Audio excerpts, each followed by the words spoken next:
Campers, it's me, Ari Lehman, the first Jason Voorhees. From Friday the 13th, I'm here with AJ, and he's got the juiciest slice ready for you. It's dripping with blood. Jason never dies.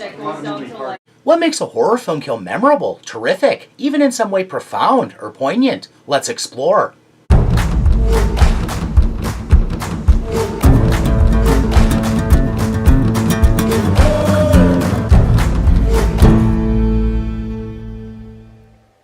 Thanks for checking this out. If anything about it trips your fancy, please like, subscribe, and share. Yes, yes. Without further ado,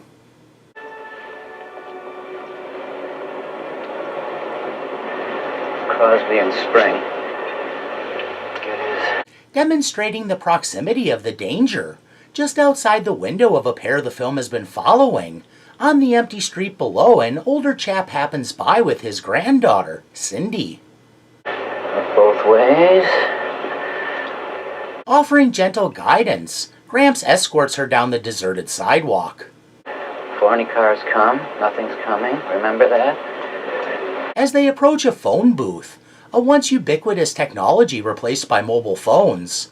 Honey, I want to go into this phone booth and we'll have to wake Uncle Art.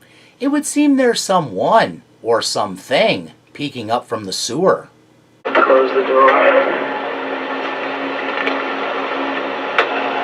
A conscientious guy, he allays any uncertainty Cindy might have before they arise by providing a play-by-play. He could be a little nervous himself.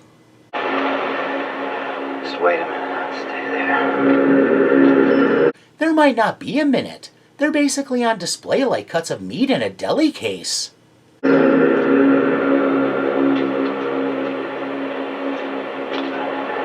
Totally unaware they have drawn the interest of a ravenous thing. To their detriment, he concentrates on dialing. Their immediate problem, his focus. A short distance away, a grotesque creature of strange proportions and stranger appetite stirs, ready to emerge from the subterrane, in which it starves if it doesn't make these journeys to the surface.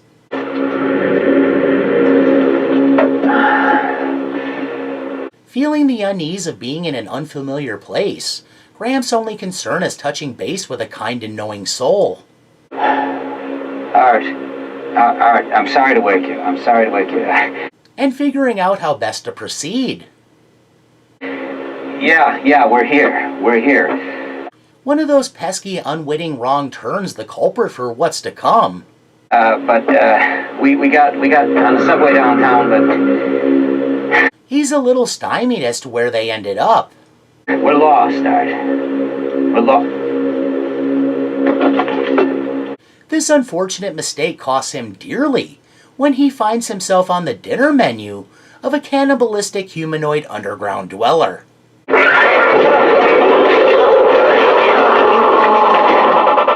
Leaving Cindy an inadvertent witness to an act of terror no child should experience.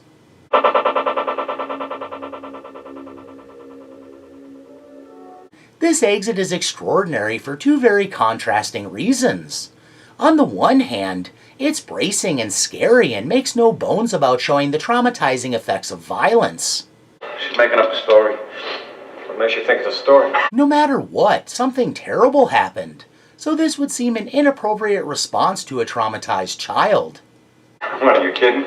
She says the monster came out of the sewer and ate her grandfather. Anyway, on the other hand, the exit is a sweeping condemnation of the failure, hubris, and corruption of governmental institutions.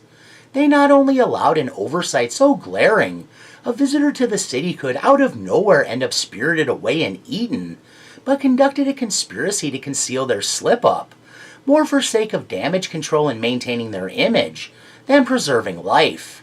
An error so small as getting lost should never result in getting digested.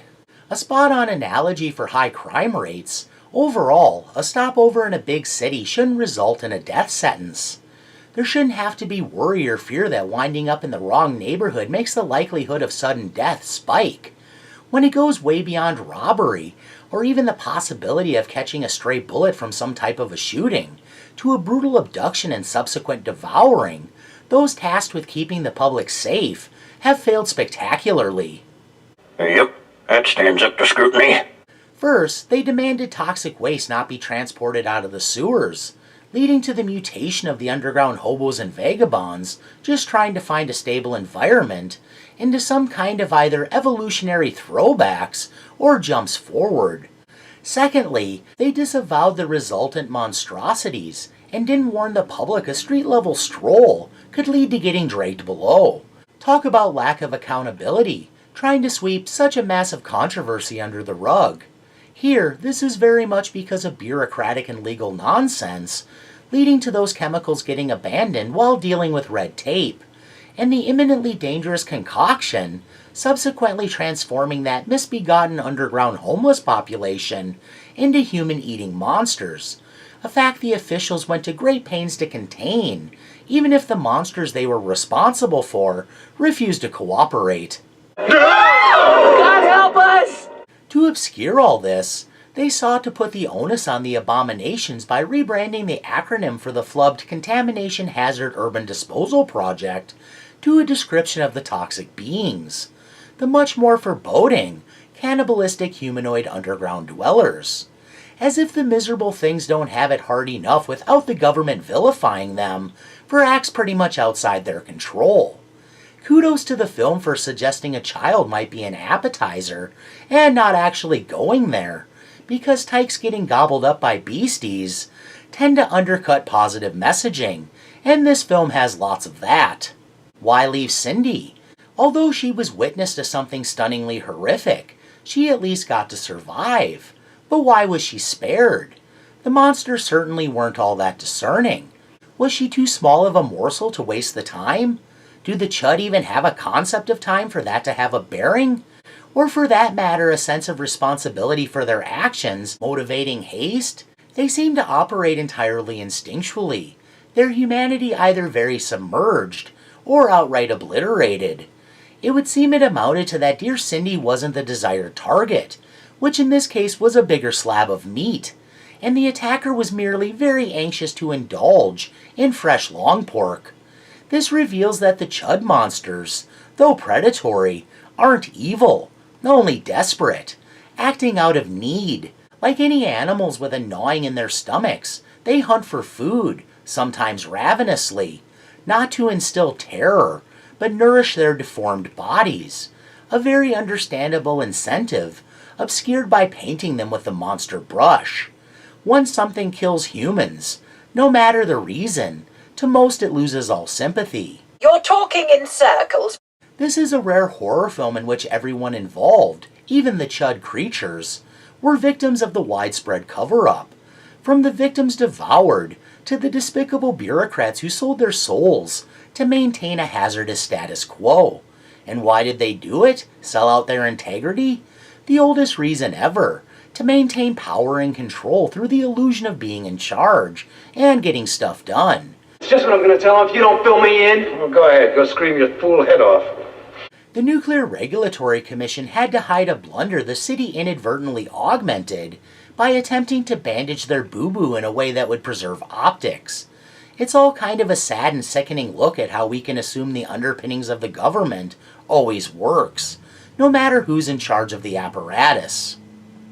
I apologize for nothing. Not quite the thrill fest of some of its better contemporaries, C.H.U.D might get a little lost in the rigmarole. Still, although it might slightly drag at times, the film has so much going for it, from a unique cast of characters to very memorable monsters, it ultimately emerges as a heady mix of ideas that amount to a very powerful environmental message, while broaching a pertinent question. At what point will we put a stop to the madness? Will it only be after it spills over and taints everything? Well, we can certainly say you're not afraid to be reductive. Too bad for Gramps such overarching gaffes tend to swallow up collateral damage, like the C.H.U.D gulped down his aged flesh. Visiting a strange city shouldn't mean putting your neck out.